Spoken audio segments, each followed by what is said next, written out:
And welcome back. This will be the end of the book. I will be reading chapters 51 through 53, and that's because they are short. So let's get it going and see how this book ends. Chapter 51. Mitchie enjoyed the oohs and ahs as she walked on the arm of her father towards the specially built platform in the Trent's backyard. They were even louder than the ones given for her niece, Josie, Gabby, and Elif, plus little Monet Rivers, who served as her flower girls and looked beautiful in their yellow and white dresses. It amazed her that Juanita Trent had managed to put together such a lovely wedding in such a short period of time. When Mitchie came home from the hospital, Errol asked her to pick a date. She chose one 6 weeks out from the date of her baby's birth, when she had a green light to resume sex. She smiled as she thought about it. They were going to have some honeymoon. She imagined that after waiting so long, they'd spend the whole time in bed and wouldn't even get to the beach in Aruba. They'd have to pay the hotel staff extra to bring them food and water to keep them from starving or dehydrating. She just hoped it would be worth the wait. Holding out had largely been responsible for her becoming Mrs. Errol Trent. That and the crisis they've gone through together. She would never forget how kind and attentive Errol had been to her, especially in the closing days of her miserable pregnancy. He practically waited on her hand and foot. He held her hand in the delivery room, and still he was willing to raise the baby as his if she decided to keep it. Her father bent to kiss her cheek and then handed her over to Errol, who looked delicious in his tux with a white jacket. The minister, Mitchie's mother, expressed heartbreak that they didn't marry in the church, but the Trents are Baptists. Addressing the gathering, and in a few minutes it was all over, and she and Errol shared their first kiss as husband and wife to the cheers of their guests. Cece and Yolanda, her two honor attendants, appeared behind her, adjusting her short veil and slipping her a satin bride purse for the checks she would be presented with on the receiving line. The warm June sun beat down on Mitchie's bare shoulder as she stood at her new husband's side to receive the good wishes of their guests, most of whom she was meeting for the first time. She worked hard to lose her baby weight and fit into her strapless white tea-length dress with a cinched waist, and she knew she would make a favorable impression on all who saw her. She first spotted the man when she stood about 15 people back in line. In his mid-30s, maybe a little older, he stood head and shoulders above the other guests. Who could this be? She estimated his height at about 6'4", with smooth dark skin and a shaved head. Even the way his jaw moved as he chewed gum, he reminded her of Michael Jordan. She found it hard to concentrate on the other guests. Errol introduced her to.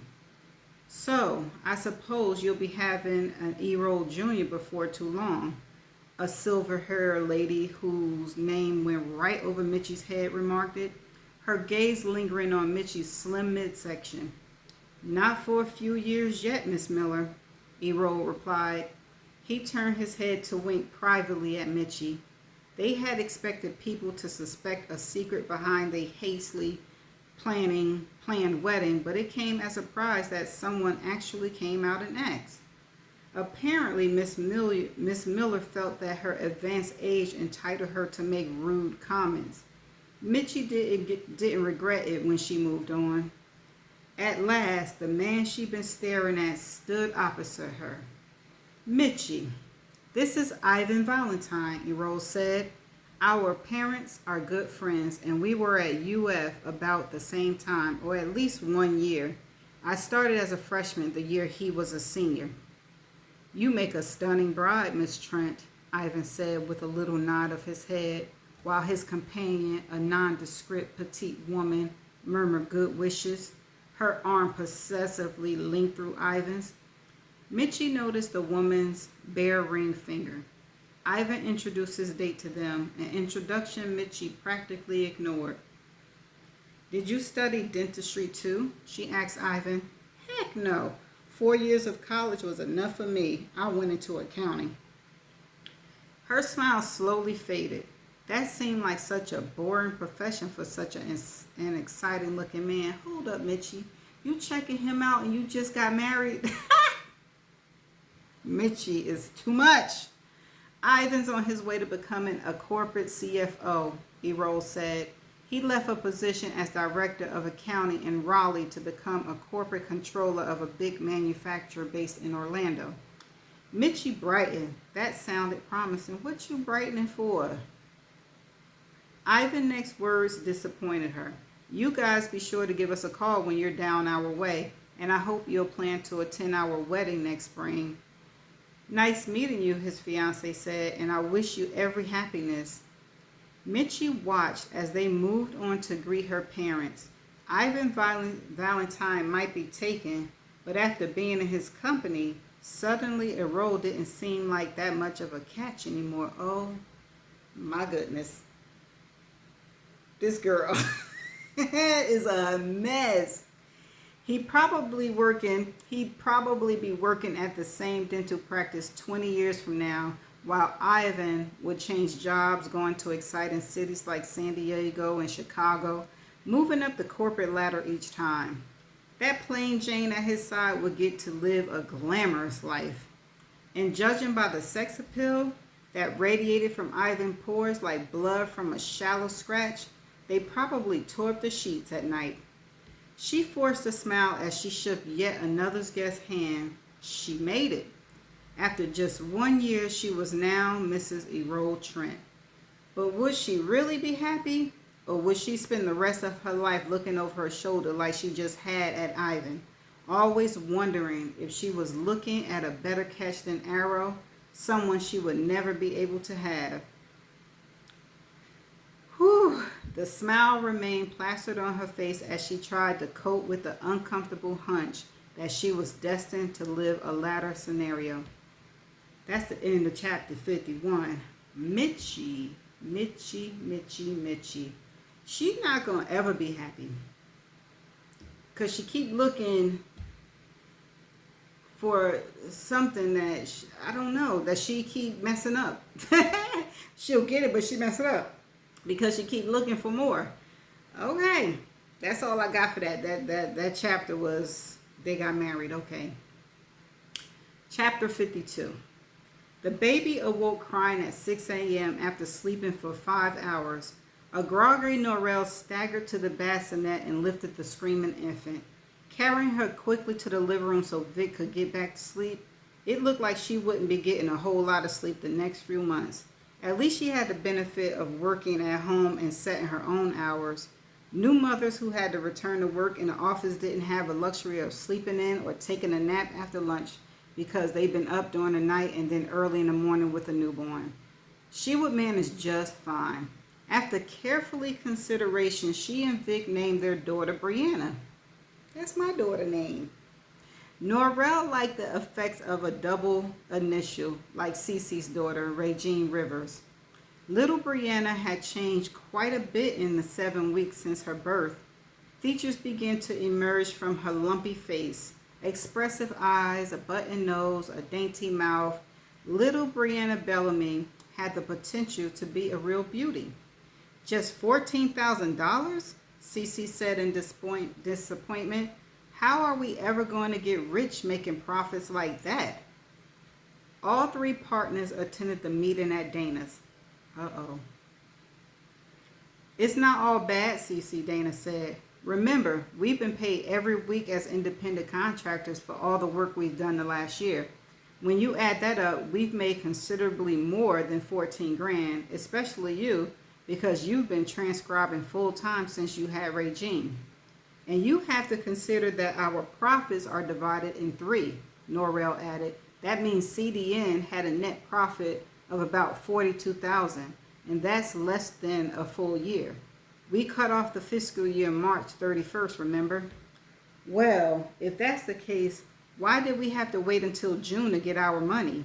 Cece asked crinkly. Yeah, what's going on, Cece?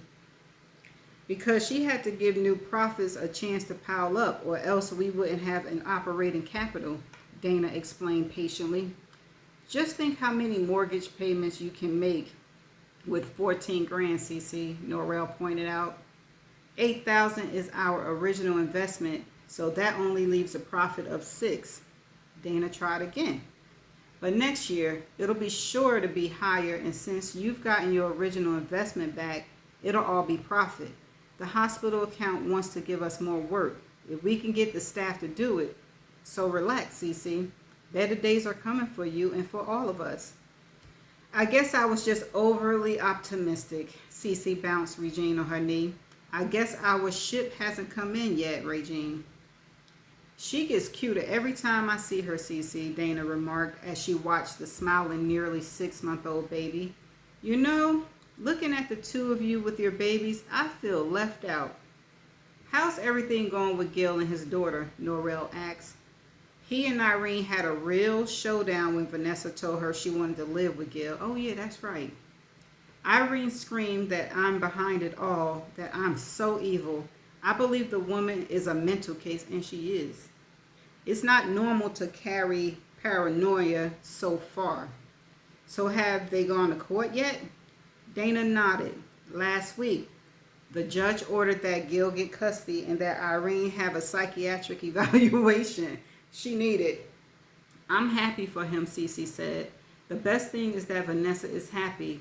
She'd had it awfully rough living with Irene these past months as she become more and more unglued. Gil hoped Irene would consent to giving him temporary custody until their court date because Vanessa was so happy, but she wouldn't go for it. They all looked at Brianna, who suddenly woke up from her nap and squealed. I've never seen you happier, Norrell, Dana said. She's a real cutie pie. I've never been happier.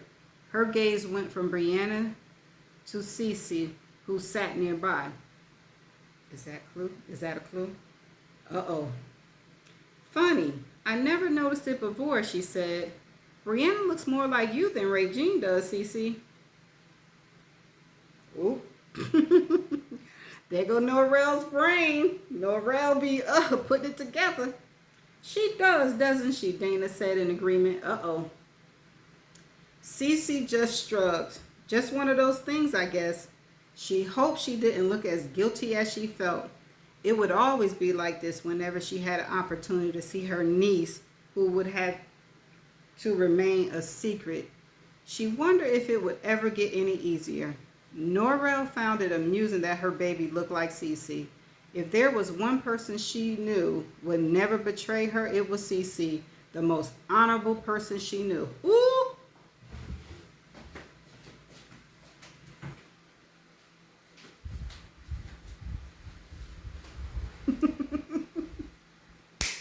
There's something I want us to talk about this morning, she said. I think it's time that CDN hired its first employee. My hands are full taking care of Brianna. I'd like us to consider hiring a part-time person to help me with the administrative work, like payroll and billing. I don't want to neglect my husband ever again. That's probably a good idea, Dana said. It shouldn't cost us a whole lot. Cece, maybe your sister would be interested. Joe, Norrell said. Didn't you say she gave up her job to stay at home since she got married? Maybe she's bored and wouldn't mind doing something part-time. Dana wrinkled her nose at the mention of Mitchie, but of course Norrell didn't know about their unpleasant history. Cece had honored her wish not to tell what she knew. They put a lot on Cece, didn't they? Come to think of it. She held her breath, waiting for Cece to say Mitchie had no interest in working for CDN. She couldn't count on Cece. Oh, I don't think she'd be interested, Cece said lightly. She's much too busy keeping house and experimenting with cooking. But I do agree that it would take some of the administrative load off of you and Dana. We can always put an ad in the paper. Okay, Norrell said. That's what I'll do. Dana breathed a sigh of relief. So did Cece. That's the end of chapter 52. Thoughts. I don't have none because my expectation was a little too high. But Norrell might put two and two together. We don't know. My energy's kind of going down because this is the last chapter. If she didn't find out by now, we ain't gonna never know. We can just assume that she not gonna know. But let's see. Here is the end of the chapter, chapter 53. On the first Saturday morning after the second anniversary of Kenny's death, Dana awoke cloaked in Gil's arm. She frowned, then blinked as she recognized the furnishing of Gil's bedroom. It all came back to her. Brittany and Vanessa slept in Vanessa's room across the hall. She'd been apprehensive about flaunting her relationship with Gil in front of their children, but she allowed herself to be convinced when faced with the realization that their chances of intimacy would be few and far between because of their dual responsibilities as custodial parents. Last night, she stayed overnight at Gil's for the first time. The girls didn't even know she was still here. She would have to have a long talk with Brittany, who was almost 14 now. Maybe she could understand that at that age, her time for romance and all it involved silly lay in the future. While at 40, Dana's opportunity for love and happiness had become more scarce. She still had plenty to look forward to. She and Gil loved each other. He told her how he felt during the difficult times trying to wrestle custody of Vanessa away from Irene, and she'd been happy to tell him the feelings were mutual. Gil shifted in his sleep. "Don't leave," he mumbled sleepily. "I'm not leaving. I think I'll mix up some pancake batter. It'll help calm my nerves about how the girls will react when they realize I spent the night with you." "Dana, it's not a big deal. Vanessa has a pretty good idea of how much you mean to me. She can see the difference between the way you and I interact and all the tension between her mother and me before the divorce. And she knows the facts of life. So does Brittany, I'm sure. Brittany has accepted you because she knows Kenny is gone forever. But Irene is still very much in the picture. Vanessa might perceive me as trying to take over. I think she'll welcome a little feminine influence in her life now that she's a teenager and interested in boys. Irene can't have unsupervised visitation with Vanessa until it's determined that her medication is controlling her paranoid state. And I know that Vanessa has abandoned any ideas she had about reconciliation between us. I wonder if Irene will ever see the truth as it really is and just let bygones be bygones. Sounds a little familiar, doesn't it? Dana frowned. "What do you mean, Gil?" But he didn't reply, and a moment later his soft breathing alternated with the louder whirling of a ceiling fan above them. He had fallen back to sleep. Dana shrugged. She pushed the covers back and swung her legs over the side of the bed. She had several stacks of pancakes made and being kept warmed in the oven and bacon frying. The unmistakable scent served to rouse the girls. "Hi, Mom," Brittany said as she emerged from the upstairs in her pajamas, which looked like a short set. "Hi, Miss Dana," Vanessa echoed. "Is any bacon ready yet?" "No, but the pancakes are." "I smell bacon," Gil said definitely as he appeared, bare-chested, wearing checkered drawstring cotton pants. Dana realized she was the only one in street clothes, having put on the same capri pants and shirt she wore the night before. She felt strangely overdressed. "It's almost ready," she said. "How'd everybody sleep?" Gil asked. "Good, Poppy. How did you sleep?" Vanessa giggled. "Mom, does this mean you two are getting married?" Brittany asked between gasps of laughing. Dana looked up from the bacon she just flipped. "Does what mean we're getting married? Didn't you spend the night?" "Does it bother either of you that she did?" Gil asked, his voice low with caution. Dana held her breath. "No, but after we went to bed, Vanessa and I talked. We said how nice it would be if we got to be real sisters. Brittany said as Vanessa nodded agreement. Dana let out a breath she's been holding. Girls, right now the two of us are very happy spending time together, but no one is saying anything about getting married. So let's just enjoy ourselves and have fun, okay? She lifted the bacon onto the bed of paper towels. Let's eat.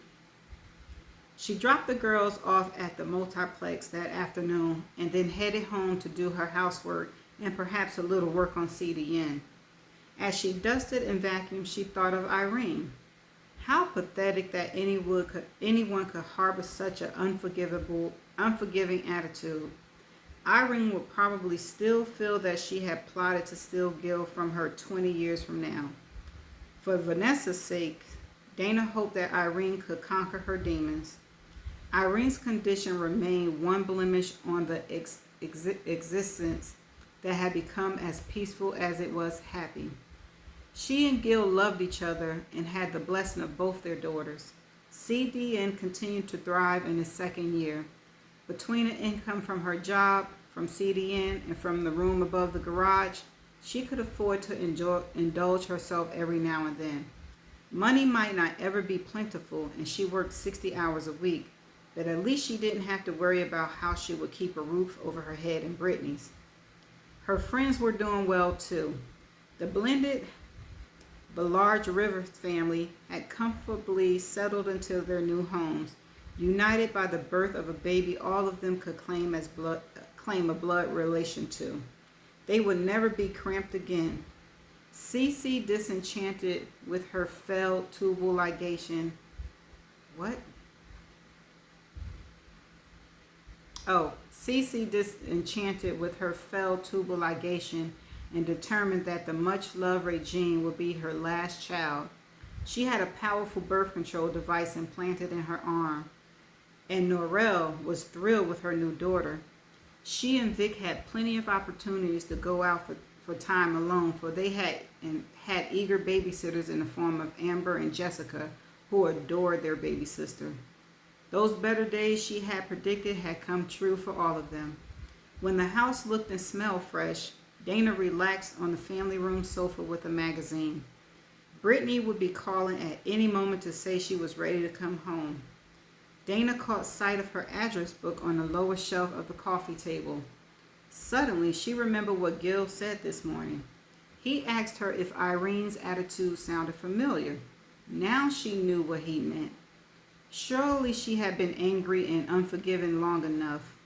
She reached for her personal address book and turned to the B page. She stared at the name at the top of the page for a long time, then leaned over toward the end of the table and lifted the cordless receiver. A male voice answered. "Hello, Daddy," she said uncertainly. "This is Dana. I think we need to talk." First of all, that's the end of chapter 53. First of all, ain't no way this book ended like that. Are you kidding me? This book ended like that? This book ended like this.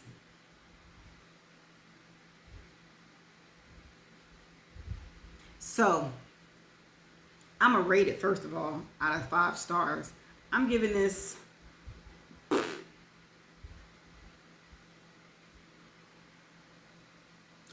I'm giving it a 2.5. Because, first of all, 53 chapters.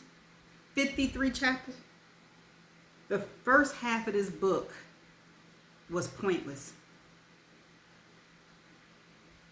And she could have switched the latter part of the chapters, put those in the front,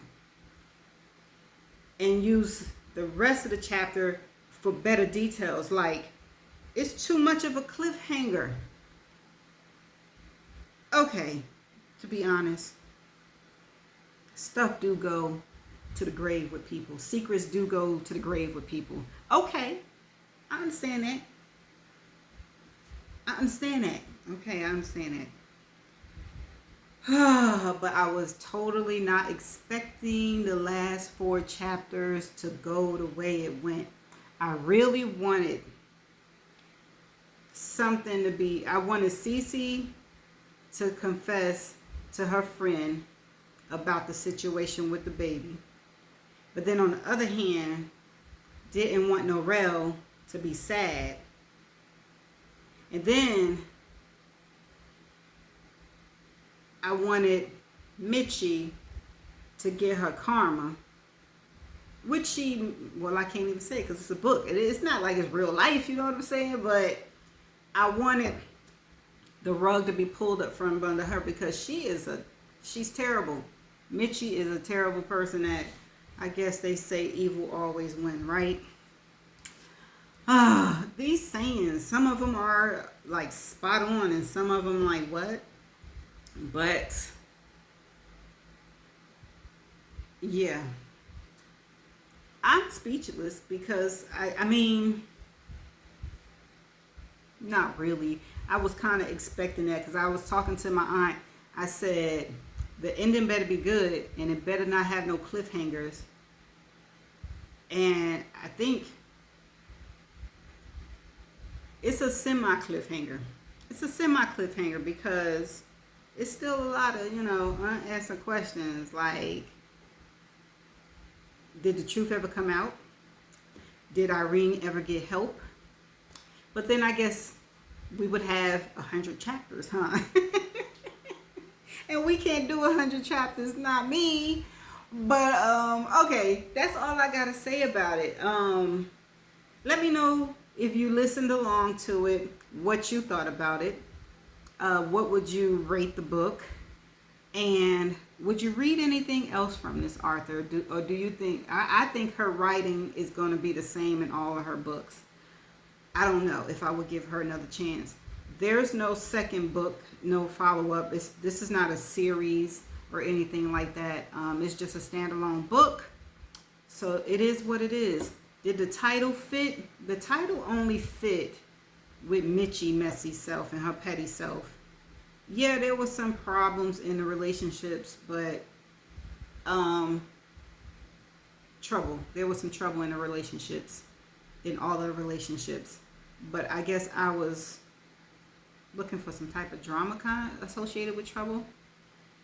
But that's neither here nor there. The book is done. Excuse me. And I appreciate the chapters that gave me some of the drama. And it was fun reading it. And that's all I have. I don't have anything else. So again, in the comment sections below, let me know what you think about this book. And I shall see you next month. I gotta find a book to read, but I shall see you next month. Bye.